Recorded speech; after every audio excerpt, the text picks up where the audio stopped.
I was so excited. I was counting the days until the release of Ghost of Yōtei. It was right there, amongst my top 4 most anticipated games of 2025. That's right, amongst Borderlands 4, The Outer Worlds 2, and who could forget Starfield Shattered Space. That's right, Ghost of Yōtei. I was so hyped, I was so excited. And then the day came. It was the second. I woke up with a smile on my face because I knew, it's the day. Ghost of Yōtei is finally here. Oh God, have mercy! I'm gonna farm this shit harder than I farmed Borderlands. Okay, I was ready. Okay, I was ready. I already had anticipated 4 different ways the graph could look for Ghost of Yōtei and explain all of them and why they're shit. Okay, I was ready to jump in, call it a failure with my eyes goddamn closed because it's so obvious. Then I get to my PC, I turn it on, and I Google Ghost of Yōtei SteamDB, and I find nothing. I fucking find nothing. That isn't one. Okay. Let's look at the Steam score. I go on Steam and I look for Ghost of Yōtei and I'm confused. I fucking find nothing. Nothing! Okay. Maybe this is some kind of bug. I don't overreact too much, okay? The closest kindergarten does not have to go on red alert because of me. It's fine, okay? It's fine. I'm still more excited about this than Asmongold is excited to tell everyone how America needs more Indian immigrants. So pretty goddamn excited, obviously. So I decide to wait another day. I wake up another day, the next day, and I'm excited because Ghost of Yōtei, and then I Steam DB it instantaneously, and it's nothing. It's empty. It doesn't exist. Same for Steam. Turns out that shit is a PlayStation exclusive. A PlayStation exclusive. I mean, I thought Ghost of Yōtei is gonna be trash and dead, but my god, PlayStation just decided to completely obliterate that shit off the face of the universe, it seems like. Holy! Wow! I mean, talk about being garbage. So Ghost of Yōtei has officially released. It's the moment all of you guys have been never waiting for. Yes, you heard that right. Ghost of Yōtei has released, and well, it's a little bit quiet. It's a little bit quiet. I honestly thought more people would. Yeah, no one's hyped. No one's talking about it really. It's pretty much this, okay? And it's boring because the game's just like mediocre. And by the way, when average people say mediocre, I know that they actually mean shit. Because the average person is not gonna truly go into depth why the game is good or bad. They're just gonna be like, me swing sword, kinda not that bad, and that's it. They're gonna choose to willingly ignore a lot of things and so on. So, if your average player says that the game is average, that means it's shit.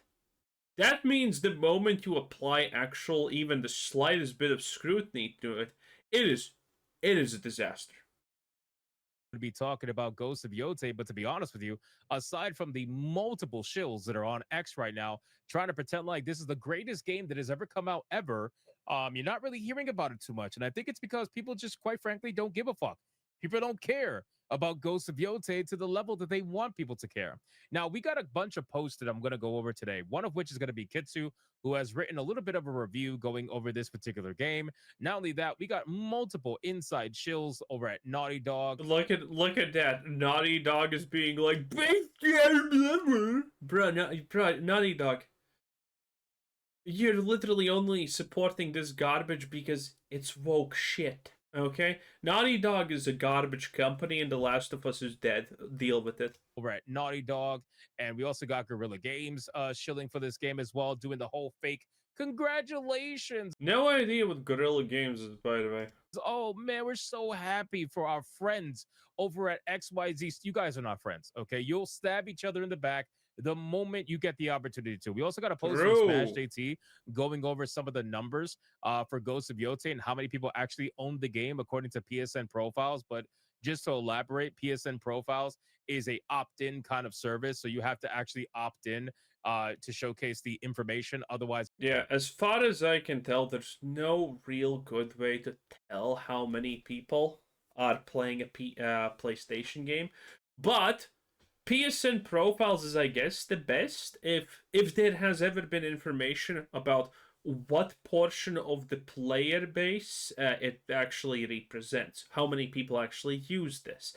Because obviously a lot of people don't use this, but I would assume like 20% of the people use this, so it doesn't look good for Ghost of Yōtei, whichever way you slice it.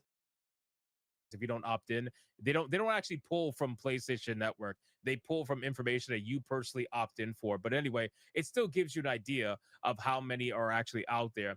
And we got some obvious shills over here on X trying to pretend like this is the most amazing game ever. This is unbelievably good. How did you guys not play this game? We're gonna go over all of this, but we're gonna start with Kitsu first and kind of work our way down. So Kitsu says the following, and shout out to Kitsu. I'm actually going to post this particular post on their X. I'm going to post it in the description box of this video so you guys can go check this out. I think it's pretty well written. Played like 4 hours of Ghost of Yōtei today. The game is aggressively mid, which again, I kind of agree. This is better than you would expect, by the way, anyone actually saying anything about this. With this from the gameplay. Story is all right, though, I don't believe. Again, your typical average normie Twitch peasant is not gonna go super deep into this. That I personally seen from the game, it seems like Tsushima, just lesser of, which is kind of sad considering that Tsushima was so good.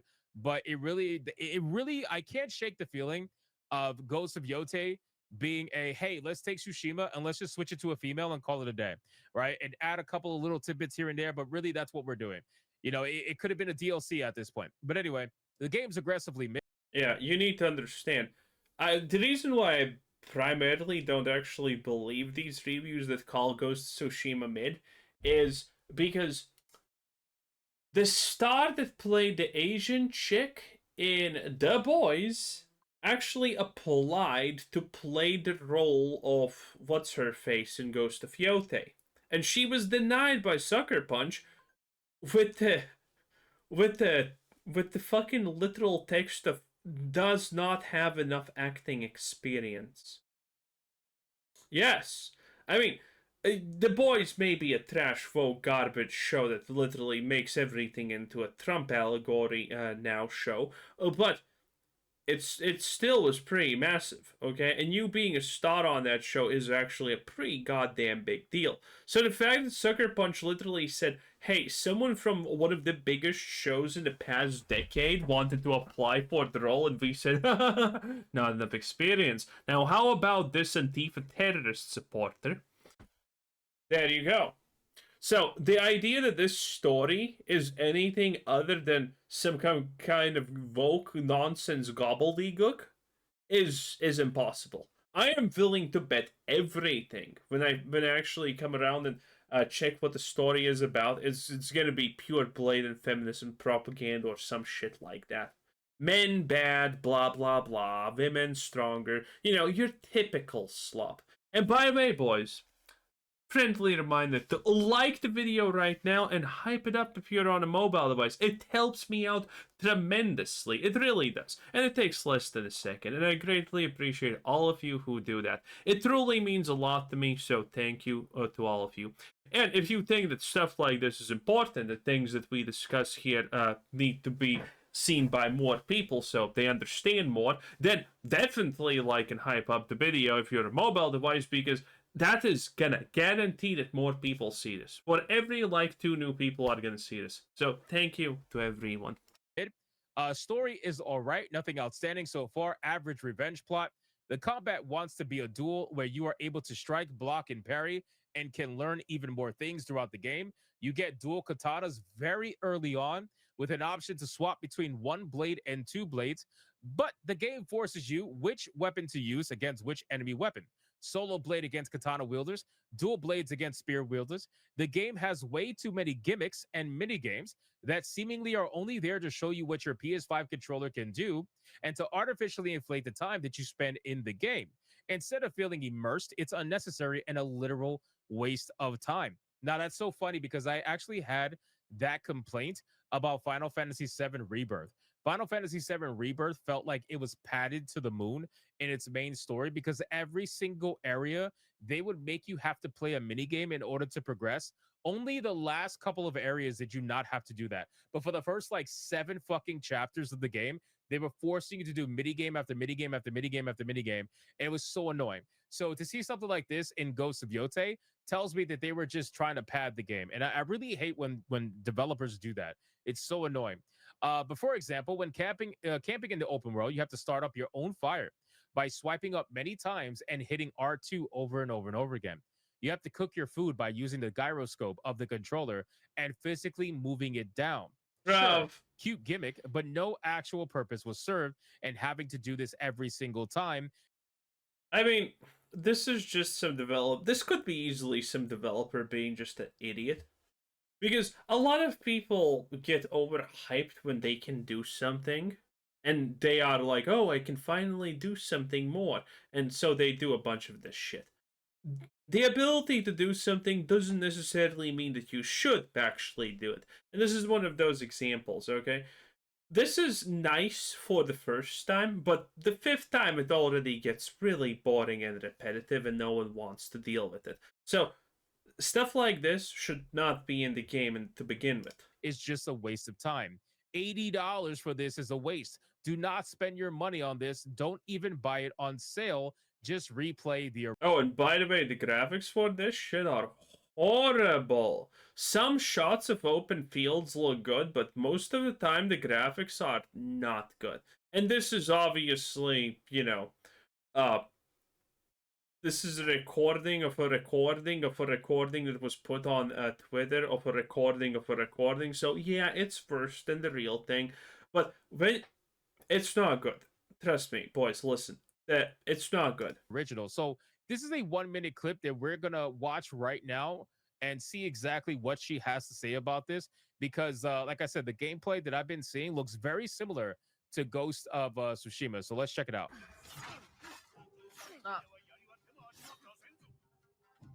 Dual katana effective against pole. Oh, shut the fuck up. Oh my, are you for... That is actually so lame. Nice. That is so fucking lame. Oh wait, so the game does actually force you to switch weapons. Then you can't choose to fight with XYZ weapon.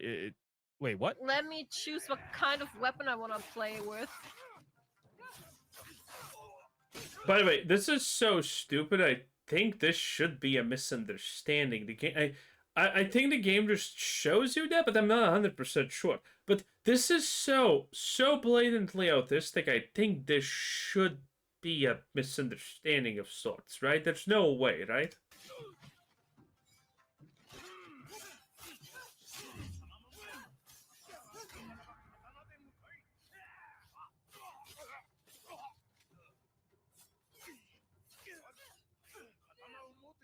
Oh my god. Oh, that is so annoying. That is so annoying. Like, it's crazy because in the first game you had stances, right? In the first game you had stances, so there were certain stances that were effective against other stances. But in this game, it's weapons. The weapons have replaced the stances. So it could get really annoying, and it kind of takes away the choice of, okay, you could use XYZ weapon, against the enemy. Now it's like, nope, you got to use this weapon against this enemy at this time. And I wonder if this is throughout the entire game, because this might just be the tutorial. I don't know for sure. It doesn't say in the video. By the way, it's so actually sad that this game is gonna fail. On a real level, it is kind of sad. It's deserved because this is woke slop, obviously. But at the same time, man, the combat in the Ghost games is really good. It is really good, okay? This is not your Batman fucking Pressod one slop blah blah blah invulnerability shit. This is actually good combat. I do think that the Ghost games have really good combat in general. And it's actually sad because no one else really does combat like them in this way. And, well, now they're fucked because they decided that, gender politics and shit like that is more important than actually making a good game and making money. And, statements and whatnot. So, it's kind of sad because I don't know when we're gonna actually get something that is equivalently good in combat. Because, make no mistake, Ghost of Yōtei's combat actually does seem to be really also good. Obviously, even better to a degree. Even though, the forced fucking weapon swap, but it's good. It's still good. You can't take that away. But overall, it's not gonna be enough, okay? So if you guys who played the game, if you could let me know in the comments, that would be great. But I gotta imagine, man, this shit is just so annoying. And I'm sure it probably is not just a tutorial. I'm sure it probably goes throughout the entire game. But you guys can let me know in the comments. Be it, it's still pretty damn annoying. It's still pretty damn annoying. So let's get out. Well, also, if she played 4 hours of this and this was a thing she still chose to write after 4 hours, it's probably forced. This. Hold on. Let's see what else there is. What? I'm falling off the mountain, man. She almost fell off. That would have ended really poorly. Okay, so let's get into this now. If you scroll down, she says, also, I sound really annoyed in the clip because I was looking forward to playing with dual blades. Huge dual blade enjoyer, but being forced to swap soured it so much for me. Also, to Yay. It's daggers or bust, okay, boys? Okay, listen.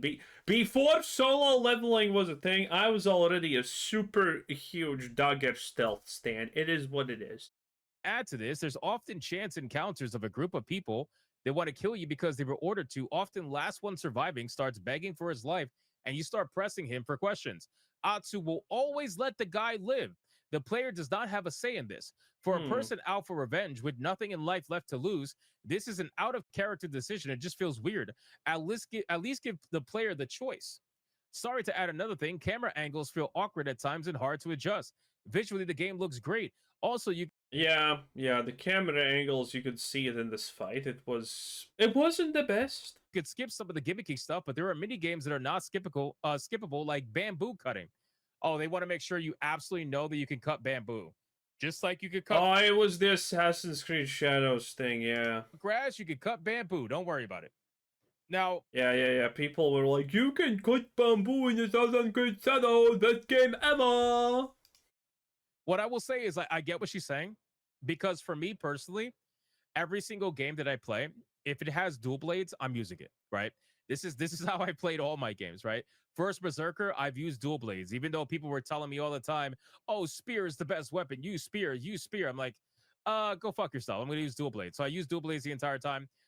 This game, though, tying the stance mechanic to the weapons, I think is going to be a major, major problem.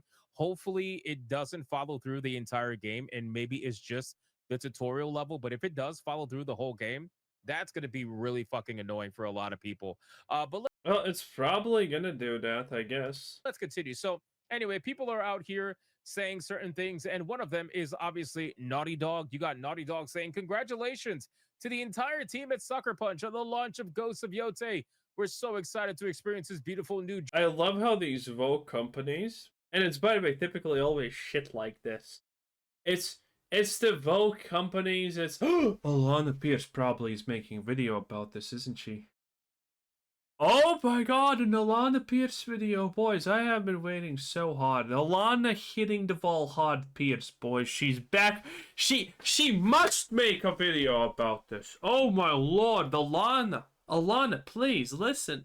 You gotta do this. Because, it's typically the failing companies, the fucking small shills, the political activists that are like, oh, I'm so excited to play this new Vogue slop game. Said Naughty Dog. It's a lie, obviously, but yeah, it's all of these political virtue signaling companies always do this. Oh, I'm so excited for the new release of Ghost of Terrorism or whatever. Great stuff. Journey, they're not going to play it. Like, let's be real, they're not going to play it at all. And you also got Gorilla's out here saying to our dearest friends at Sucker Punch, congratulations on the launch of Ghosts of Yōtei. Aloy and Atsu share. What the fuck is this? Aloy? Who the fuck is Gorilla? What did they make? The Gorilla? What? the fire, and today we share in celebrating your incredible achievement. I've mentioned this in many of my streams, and I've mentioned it in my videos, and I'll mention it again. There has been a recent push in the gaming industry for these people to pretend to be friends publicly because they want to quell all the negativity that is surrounding their most controversial releases with this faux kind of like positivity. This Yeah, no one honestly gives a shit now, do they? In any case, I think it's absolutely over. Like this is not gonna sell well. Anyway, that was Hypnotic. He makes videos from a plant in Colombia. Anyway, have a nice day. Bye.